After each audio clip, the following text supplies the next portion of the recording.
Hi, my name is Jay Sugarman, and I want to welcome you to Museum Open House. This ongoing series features and highlights many of the outstanding museums and other cultural institutions. The main purpose of most programs is to inform viewers about current and upcoming exhibits, various programs, resources, and other opportunities that are available for the general public. Today, via Zoom, we're fortunate to have as our guests 11 highly accomplished artists: Marjorie Kaye, Nancy Wood, Carolyn Letvin, Carol MacDonald, Agusta Agustsson, Mark Zieff, Deborah Friedman, Jillian Vacarro, Eileen de Rosas, James Varnum, and Martha Heller, all of whom have their artwork featured in the current exhibition entitled Galatea and Friends, which is currently on display at Galatea Fine Art in SoWa until July 27th. This unique display features the work of a Galatea member together with a friend of theirs. During the program, we'll be learning all about Galatea Fine Art, why and how Galatea and Friends came about. We'll go on a behind-the-scenes tour and in the process come to better understand and appreciate the artistry of our guests. Let's start by meeting everyone. Welcome. So delighted you're all able to be here. You know, a few days ago, I had the wonderful opportunity to tour the exhibit, admire the incredible wide range of contributions, eager to hear more and have you inform viewers. But before we jump right to that, I think it would be helpful, Marjorie, if you'd start, please, by sharing just why and how Galatea Fine Art came about, please. Well, I had run a couple of galleries beforehand, more community-based galleries. And my friend George Shaw and I were exhibiting in the landlord's offices during one of the art walks. So we got a good in with the commercial real estate guy. So when I said, geez, be great to start a gallery. You know, we had thinking about other places, and it was like, why not here? This is where the action is. So I contacted the man, John Kyga was his name, took a look at the spaces, which were all empty at the time. Believe me, SoWa was a completely different place. And George said, oh, you got to take the big space. I'm like, well, maybe I'll take the small space. No, no, no, no, no. You got to take the big space. So I ended up putting a call to artists out and got over 100 responses. Wow. And yeah, and began the really fun measure of choosing the people I thought would, vibrate well together for the gallery. Had our first rough opening in September of 2009 before the space was actually built and put together by George Shaw. He designed and built the space. And then we opened officially in November of 2009. And believe me, it exceeded my expectations. It was just really well attended, and the artists were wonderful, and it was great. It was just great to be in SoWa and to be in on the ground floor, or the basement floor, as it were. That's Um, wonderful. yeah, to get that space going. Terrific, terrific. Well, if we have time, perhaps we'll hear a little bit more, but to bring us Sure. up to date, Carolyn, can you share just a little bit about the current mission, programming, opportunities at Galatea Fine Art, please? Sure, Jay. Galatea Fine Art is a cooperative gallery, cooperative being the basis of its success. The gallery is a business that's run completely by its members. To do that, we have a group of committees that cover all the jobs that need doing to make the gallery run smoothly. Many hands make for light work, and that's certainly true with our committee structure.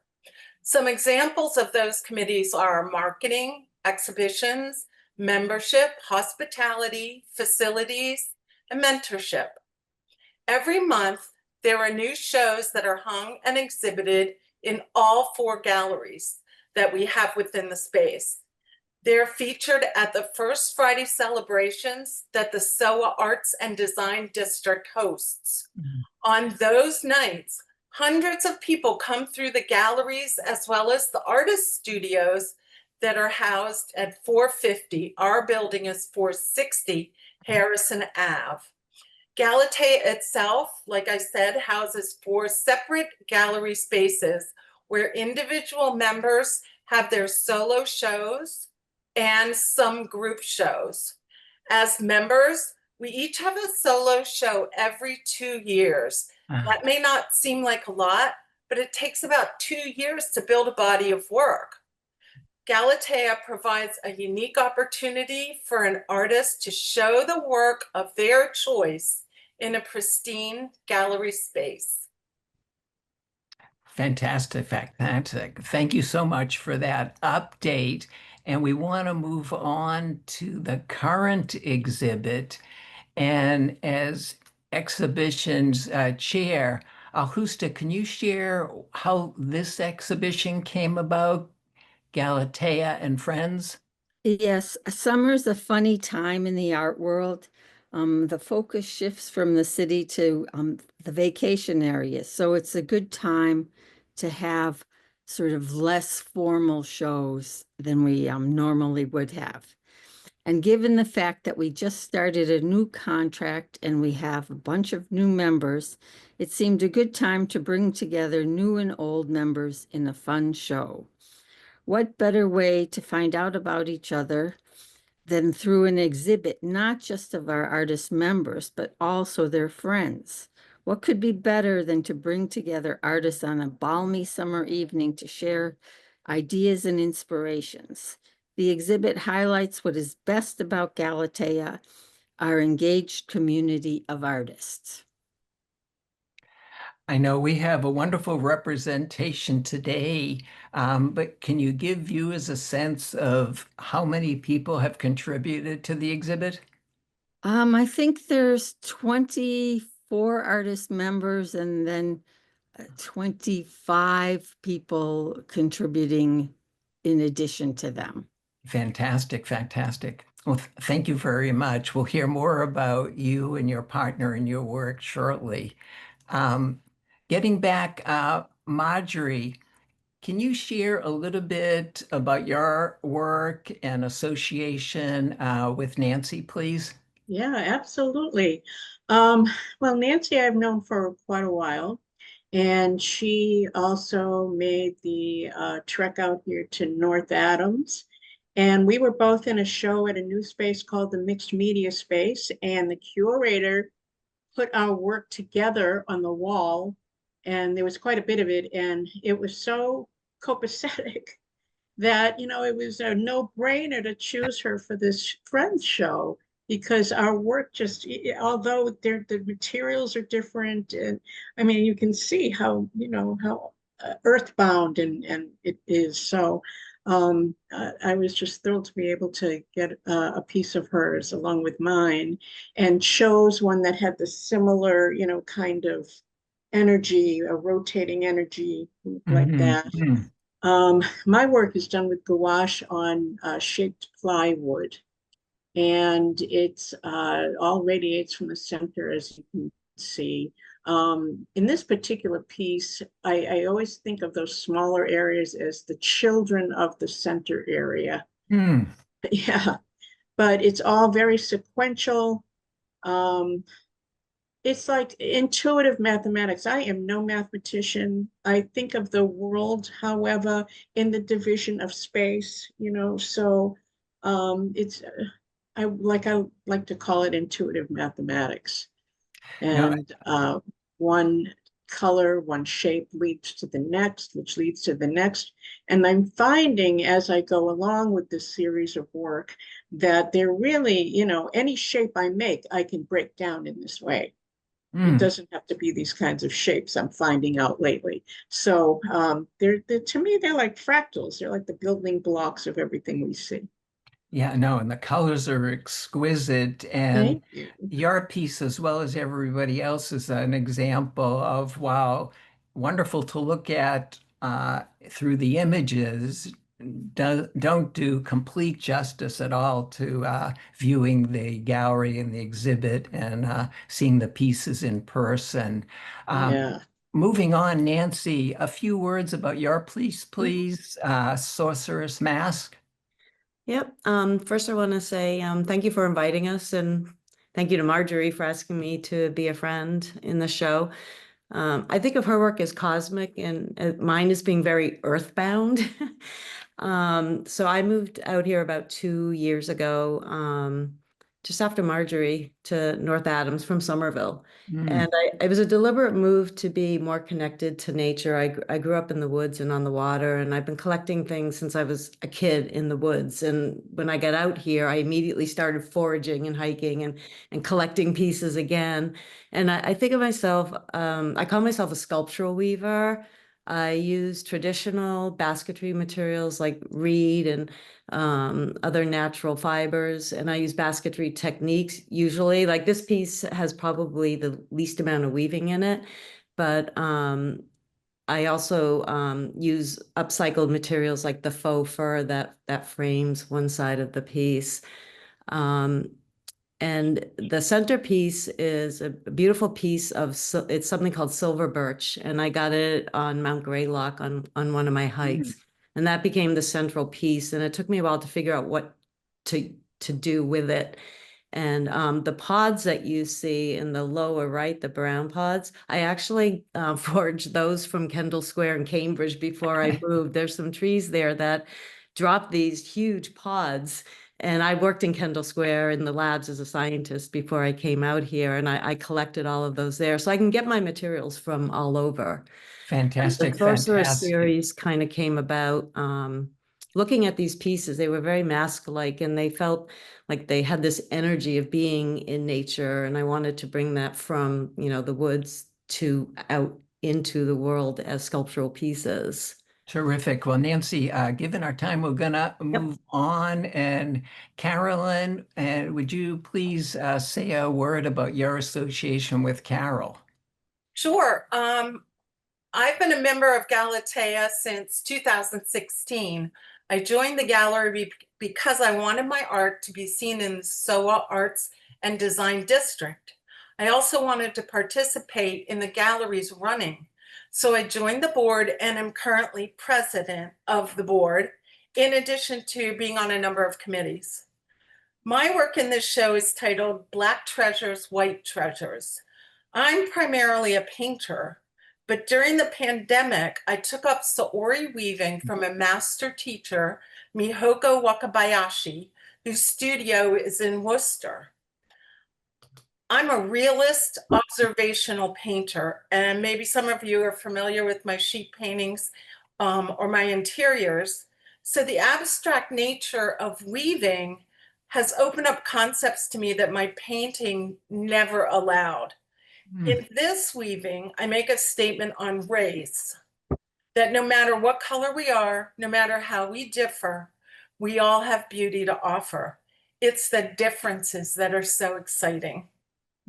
My friend Carol MacDonald is a printmaker whose major imagery is based on knitting, a perfect match to pair with my saori weaving.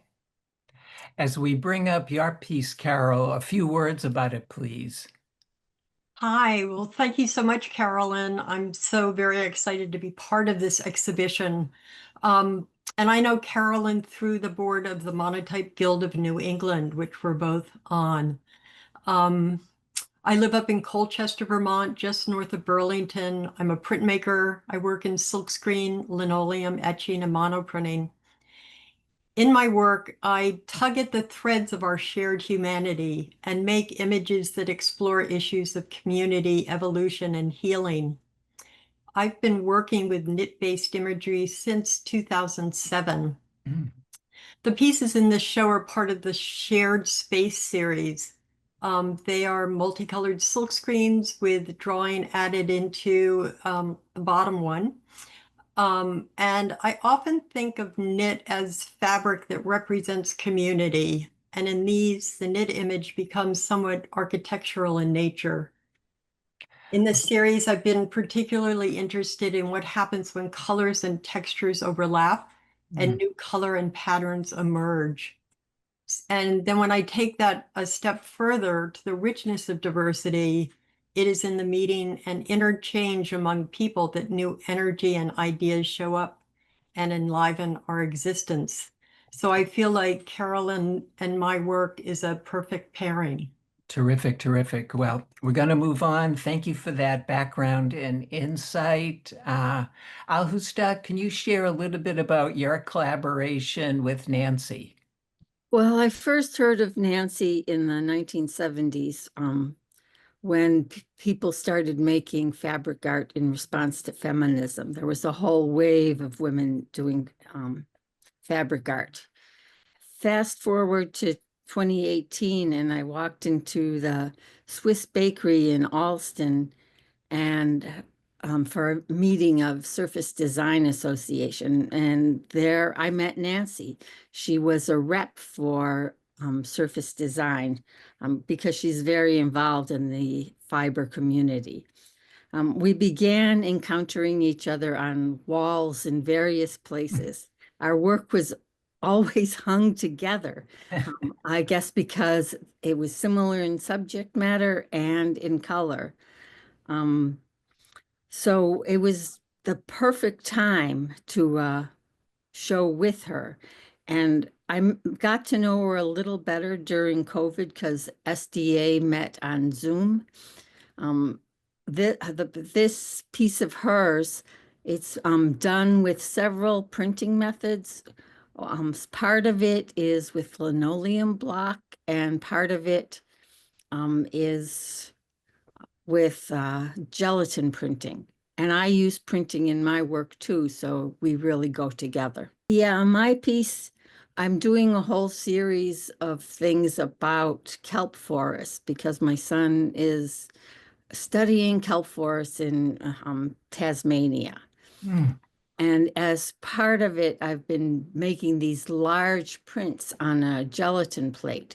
And to clean up my plate, I take scrap paper and take off the excess ink. And when I have a whole pile of paper, then I turn those into collages. So I try not to waste anything in my practice. Terrific, terrific. Well, we're going to move on. We see Nancy's piece here that we've heard a few words about. And want to see, Mark, could you share your collaboration with Deborah, please?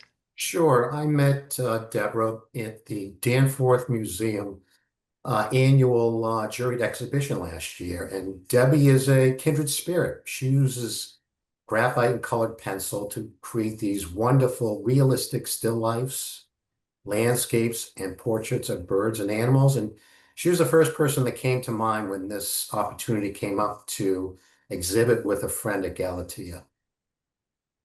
And can you share a little bit about your work that we see here? Sure. So using colored pencils and toned paper, I create artistically realistic still life drawings of commonplace man-made objects. And I've always been fascinated with older everyday household objects, especially ones that are well-worn, used, and imperfect. And I use my artwork to explore the relationship between the object and a user, both the physical and the emotional connection we have with inanimate objects. And our relationship with clothing is among the most unique, as well as the most complex and the most intimate of all man-made objects. My drawing in this show is entitled Worked Out. It centers around a tattered, frayed, and stained work clothes of a manual laborer or a tradesperson. And the thing that I think is most interesting is the clothes are hung on hooks as they would be found at the end of a long workday. And while the clothes may be dirty and torn, the owner still uses great care to hang the clothes with an intention that reflects both their importance and true value to the owner. Fabulous, fabulous. Thank you for sharing. Deborah, some words about your piece here, Basic Trio. I started doing colored pencil drawings of stones in the summer of 2010. I set a challenge for myself to do 10 drawings interpreting them as subject matter I only completed 8 drawings. Many colored pencil artists will tell you it's an incredibly slow and often tedious medium. But I found a lot of ideas I wanted to pursue further. Basic Trio is the third in a series exploring color theory. The first 2 were Primary Trio and Secondary Trio. I'm fascinated by finding a balance not only within the stone cairns, but also their relationship to each other physically and color-wise. So there's a lot of invention that goes on. It's not as obvious in this piece with these muted colors, but there's a lot of invention color-wise. I'm often told by viewers that my work allows them to reflect and brings them a lot of calm. And as Mark mentioned, I met him in 2024 at the Danforth Museum, and I was thrilled to see another artist using colored pencil and creating powerful images. And I'm just delighted that he invited me to exhibit with him.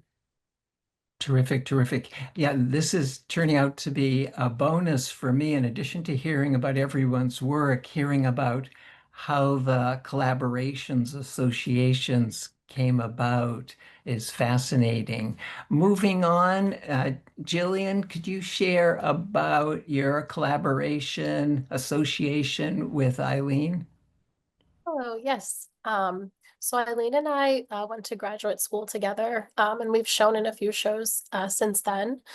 So not only is she my friend, she's my former colleague, and our works relate not only through color and organic form, they are also emotional responses and give form to something beyond visibility. Mm. And your piece, a few words about this. I believe you titled it Withering. Yes. So my practice is rooted in emotional responses to memory and personal history. The piece I'm showing in this exhibition relates to my grandmother, whose home was filled with lace fabrics, floral imagery, and gold-framed objects. You can see the cascading lace flow and embrace the circular hoop-inspired form, referencing traditional feminine craft, as my grandmother was a seamstress. In this work, I reference withering flowers from my own home, echoing the fragility of time passing, along with photographs and intuitive marks. Wonderful, wonderful. Let's move on. Eileen, your piece, Fall, I believe. Yes. Hi. I just want to say thank you to Jill for inviting me to be part of this show and to all of you and for this moment. It's very fun to be here. As we said, Jill and I met in grad school, and I think my work connects to her work in that idea about things that are unseen. My work is about the emotional connection between nature and spirituality. These 3 pieces are the individual representation of what I think of as a soul. I have 3 children. They can also represent 3 afterbirth, if you would say, something that it could be falling or it could be rising. I look at nature while walking, so these reference things as varied as wild cucumber or like a lobster net. It can be man-made or natural. And the gold color has become really important to me because I grew up Catholic, and there's lots of gold in the Catholic Church and lots of auras around saints and Mary. And so when I'm making this work, which I crochet by hand with wire, I'm thinking a lot about spirituality and how we exist in this world. Yeah. So these are wire crocheted and hung from the ceiling. Wonderful, wonderful. And just another terrific example, both of yours, of just the wide range of contributions throughout the exhibit. And seeing 2 more here. James, a couple words about your work shortly, but association with Martha. Sure. Thank you for having us, Jay. Martha and I are neighbors, but we first met through the Newton Art Association. And, back when I was exhibits chair for the association, Martha helped a lot. And she gave me a tour of her laboratory last summer because she works she makes her own pigments out of different flowers that she grows around her house. Mm. And we're both, so she's an experimental painter, as am I. I joined Galatea in 2019 because I wanted a different kind of community than was offered here in Newton. And I'm on the board too with Agusta and Carolyn, and I'm happen to be the membership chair. And I love being part of Galatea because it gives me the support and the space to be experimental. So the painting that I put into this show is called Unrevealed, and it's a watercolor triptych on Yupo, and Yupo is a plastic substrate. So when I apply the watercolor, it doesn't get absorbed like in paper. And typically what I do with all my paintings, I cover it with plastic. I put the pigment on, and here it's like just three pigments. Put the plastic on, let it dry, peel it off, and then, in some cases add, marks and lines with ink. For this particular one, I didn't have to do a lot of that because the way the pigments bumped up against each other under the plastic made their own lines, which made a, composition and movement in the piece.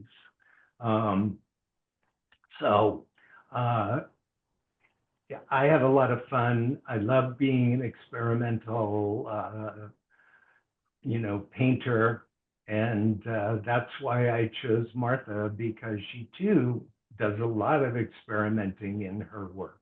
Terrific. No, I love the playfulness you bring to your artistry. Martha, as we come to the end of the program, enjoy hearing about your piece here, Skyscape.